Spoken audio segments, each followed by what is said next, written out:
Na última semana, o presidente da FIA foi denunciado por suposta interferência no resultado de uma corrida. Na ocasião, supostamente, o presidente da FIA, Ben Sulayem, retirou uma punição que foi dada ao Fernando Alonso no final da corrida, o que manteve o piloto espanhol no pódio do GP da Arábia Saudita de 2023. E aí eu fiquei pensando, por que toda a falcatrua da Fórmula 1 o Alonso tá no meio?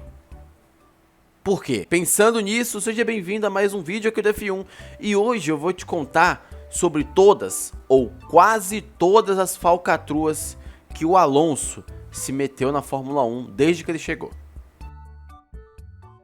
E ele já começou levantando todas as expectativas. Em 2005, o Alonso anunciou que iria correr na McLaren em 2007, enquanto ainda tinha contrato com a Renault. Os motivos podem ter sido vários, mas algumas discordâncias com a própria Renault geraram isso.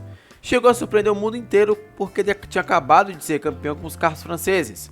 Só que o bonde da McLaren na época passava apenas uma vez e ele agarrou na primeira oportunidade. O curioso é que ele teve que correr pela Renault com mais ou menos um ano de aviso prévio em 2006 e ainda conseguiu ser campeão. E depois ele foi para a McLaren, sendo que ele tinha anunciado um ano antes do contrato acabar. Por conta própria. Não foi nem a Renault que botou ele pra fora dessa vez. Enfim, o Alonso estava só começando. Mas aí você me pergunta, será que tinha como piorar? Tinha. Porque na McLaren tudo começou a virar uma bagunça. Spygate e a briga com a equipe. Em 2007, agora na McLaren, o Alonso se envolveu no escândalo de espionagem, o famoso Spygate, aonde um funcionário da McLaren tinha informações dos carros da Ferrari e dizem até que eles usavam essas informações nos carros da McLaren. É mais ou menos assim, pega a informação da Ferrari e coloca no carro da McLaren.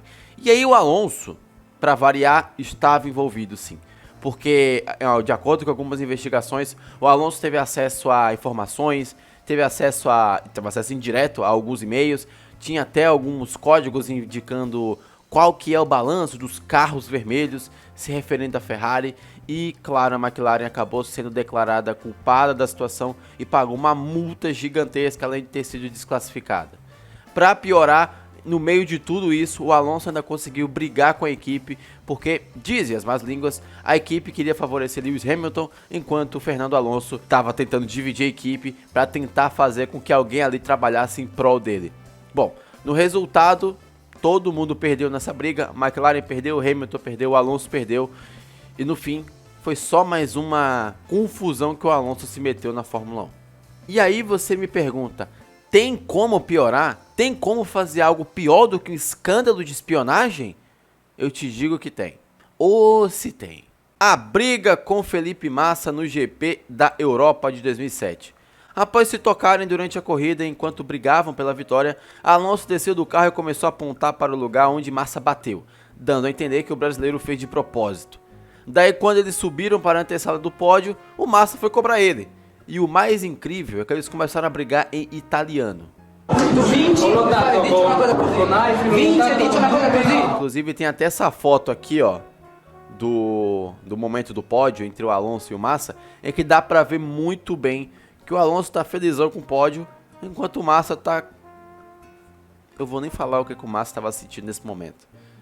Não tenho advogados pra provar. Que foto incrível. Singapura Gate. É uma história tão velha, mas aqui vai o resumo.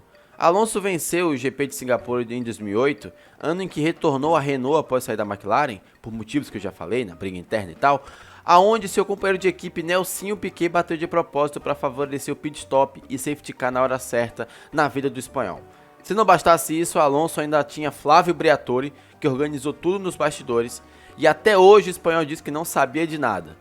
Tá bom, Alonso, a gente vai acreditar que você não sabia de nada. Quem sou eu pra dizer que você não sabia, Alonso? Se você tá falando que você tava lá e não sabia, pô, quem sou eu pra falar? Pô, tu parou cedo, encheu o tanque do carro num GP de Singapura do nada. Quem sou eu pra dizer que você sabia? Se você tá falando, quem sou eu pra discordar? Fernando is faster than you. Nem é falcatrua propriamente dita. Foi só o Alonso envolvido em mais uma situação em que dessa vez ele só foi o objeto do caos, basicamente. A Ferrari tinha os dois da equipe agora, Alonso e Massa, sendo que Alonso era o primeiro piloto e Massa não estava confortável com isso. Por causa disso, em algumas corridas a Ferrari resolveu dar uma ordem de equipe indireta, já que na época não podia dar ordem de equipe dizendo que você tem que deixar passar ou não. Naquele momento não podia, então a Ferrari usava de indiretas para fazer com que os seus pilotos a obedecessem. A ordem era: Massa, Fernando está mais rápido do que você. Fernando is faster than you. Can you confirm you understood that message? Que numa tradução, se você ler nas entrelinhas, significava deixe o Alonso passar. Ou seja, mais uma vez alguém quebrava uma regra do regulamento e mais uma vez o Alonso se beneficiava de algum jeito. Terceira vez seguida já. Parece que é de propósito, inclusive. Mas é meio sem querer, coitado. Massa deu a posição na Alemanha e a frase ficou conhecida no mundo inteiro. Alonso saiu vencido no duelo e com uma frase de impacto para sempre. Porque pensa comigo, imagina que o seu lema de carreira, a sua frase de efeito é um engenheiro da Ferrari dizendo a seguinte frase: fulano é mais rápido do que fulano. Ou você é mais rápido que tal pessoa. Isso para um piloto é incrível, para a imagem dele é sensacional. Até hoje eu vejo essa frase Fernando is faster than you usada em edit, usada em filme, usada em série, que vão fazer do Alonso, obviamente, quando ele encerrar a carreira. Mas enfim, com certeza, inclusive fica até a dica aqui para vocês. No futuro a gente ainda vai ver uma série, um filme, cujo título será Fernando is faster than you. Pode ver, vai ser um documentário sobre a vida do Alonso no final da carreira, fazendo um apanhadão de tudo que ele fez na Fórmula 1. Alonso ultrapassa Massa no pit lane. Isso é só engraçado mesmo. O Alonso resolveu ultrapassar o Massa antes de o pit stop duplo da Ferrari. Não vou negar, eu ri muito quando eu vi isso. GP2 Engine. No GP do Japão, casa da Honda, Alonso chamou o motor da McLaren, que era Honda, de motor de GP2, dizendo que o maquinário era fraquíssimo e digno de não ser usado na Fórmula 1, mas sim na segunda divisão do automobilismo.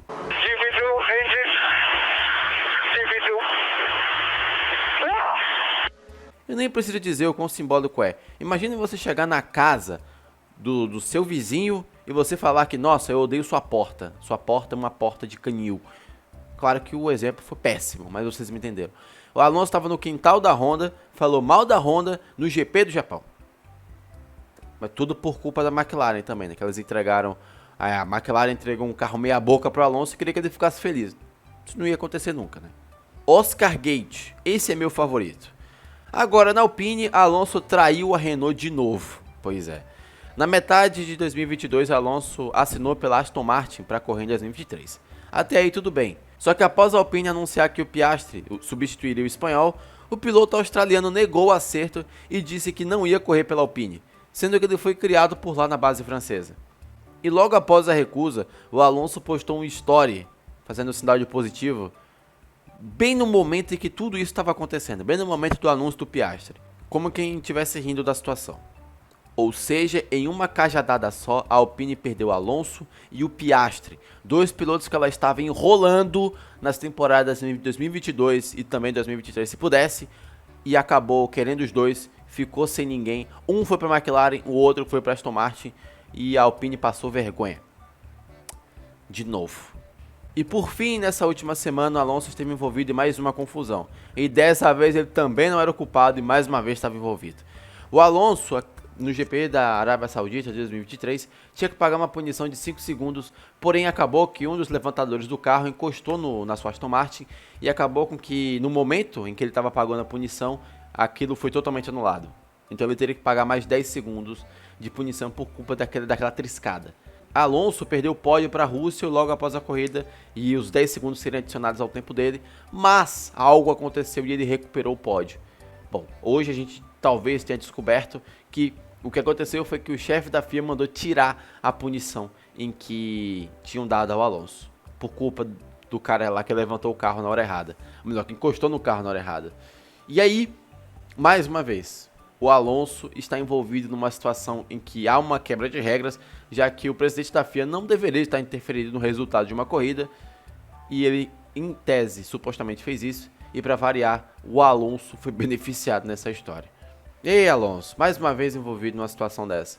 Bom, aqui está o resumão de todas as falcatruas, confusões, brigas, tretas em que o Alonso esteve envolvido na Fórmula 1. Quero saber sua opinião agora. Qual foi a sua história favorita? Comenta aqui se você gostou desse vídeo. Não esqueça de clicar no like e se inscrever aqui no canal para ver mais vídeos meus assim, nesse estilo e contando muita história para vocês de Fórmula 1. Eu te vejo no próximo vídeo, então até lá. E vamos torcer para o Alonso não se meter em confusão de novo.